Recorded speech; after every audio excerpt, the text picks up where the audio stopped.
Қайырлы күн, құрметті оқушылар. Бүгінгі күндеріңізге сәттілік тілеймін. Өзін-өзі тану пәні әлеміне қош келдіңіздер. Бүгінгі сабақтың тақырыбы адамның рухани әлемі. Сабақтың мақсаты оқушыларға адамның рухани әлемін түсіндіру арқылы ақиқат құндылығының мәнін ашу. Сабақтың міндеттері адамның рухани дүниесі туралы түсінік беру.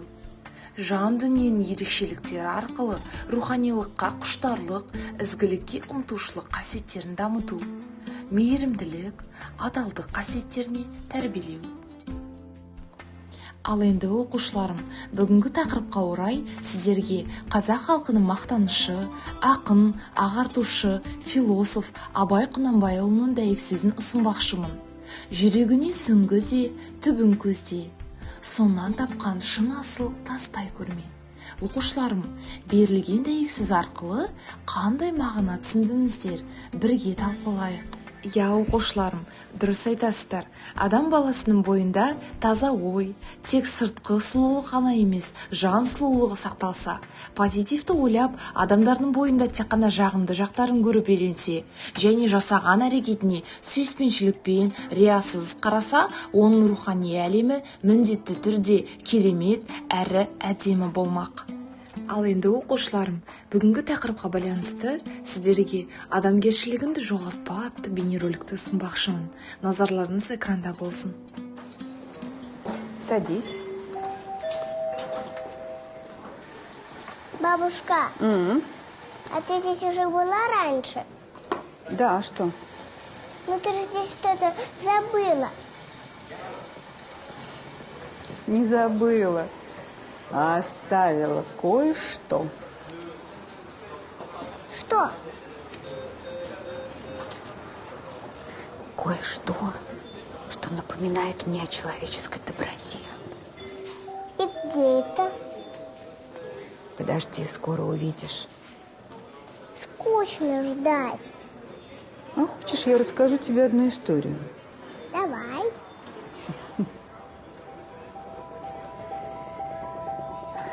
Это было очень давно.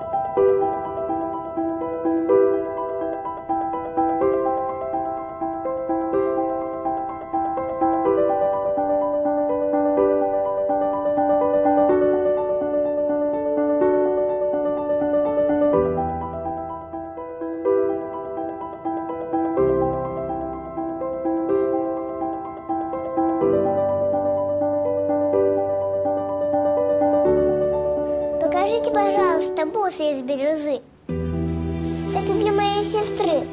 Вы можете красиво завернуть их? А у тебя денежка есть?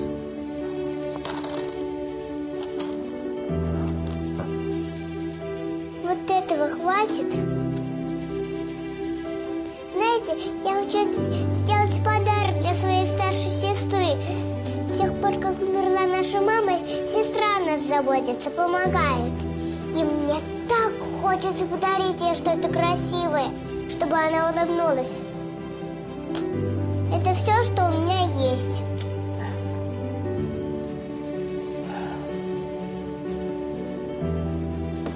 Держи. Только неси аккуратнее.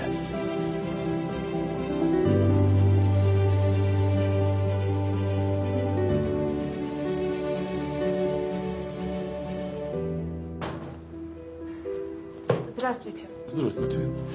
Эти бусы были здесь куплены? Сколько они стоили? Ну, любое изделие в моем магазине – это договор между мной и клиентом. Ну, у моей сестры было только несколько монет. Это же бусы из настоящей бирюзы. Это нам не по карману. Она заплатила самую высокую цену. Больше, чем мог заплатить любой взрослый. Она отдала все, что имела.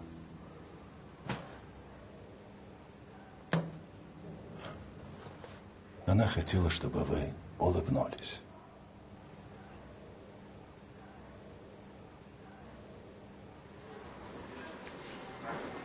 И 2 слезы скатились по лицу девушки, сжимающей в дрожащей руке маленькую коробочку.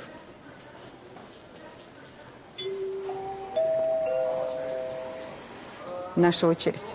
Пойдем.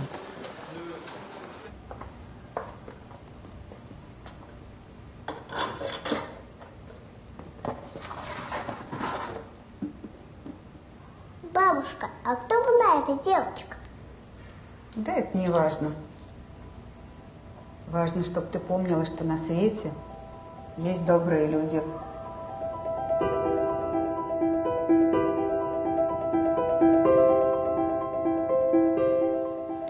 Оқушыларым, ұсынылған бейнеролик сіздерге ұнады ма? Ал қанеки, ойланайық, пікірлесейік айдары арқылы бейнероликке арналған сұрақтарға бірге жауап берейік. Бұл бейнероликтерге кейіпкерлерге сипаттама беріңіз. Неліктен сіңілісі осындай әрекет жасады деп ойлайсыз? Қамқорлық, сүйіспеншілік, мейірімділік атты сөздерін қалай түсінесіздер? Адамдардың бір-біріне жақсы көзбен қарауы қаншалықты маңызды? Сен өзіңнің отбасына, жақындарына, айналана қандай жақсылық пен қамқорлық жасайсың? Ал енді оқушыларым, шығармашылық жұмысқа да уақыт келді. Дәптеріңізге жүректің суретін салып, ішіне осы сөйлемді жалғастыруыңыз қажет. Мен бақыттымын, себебі... Оқушыларым, бұл тапсырманы жоғары деңгейде орындайтыныңызға сенімім мол. Сәттілік! Ал енді оқушыларым, ұжымдағы достық атты жобаны жалғастыруға сіздерді шақырамын. Күлімдейіңіз, айналаңызға нұр мен бақыт шашыңыз. Сіз ерекшесіз, сіз мықтысыз. Сенің көмегіне мұқтаж адамдарға көмек беруге ұмытпа. Оқушылар, сіздерге ең бір батыл және қайырымды идеяларыңды жүзеге асыруда табыстар тілейміз. Бүгінгі сабақты бір сөз әдісі бойынша кері байланыс жасайық. Төмендегі берілген сөздерді таңдау арқылы бүгінгі сабаққа баға беріңіз.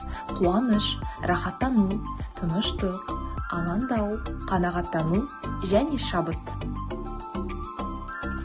Жарайсыңдар оқушыларым, бүгінгі сабақтан игерген жақсы қасиеттерді есімізге түсіріп, әрдайым жүрегімізде сақтап жүрейік. Өзін өзі тану сабағы аяқталды. Келесі кездескенше сау болыңыздар.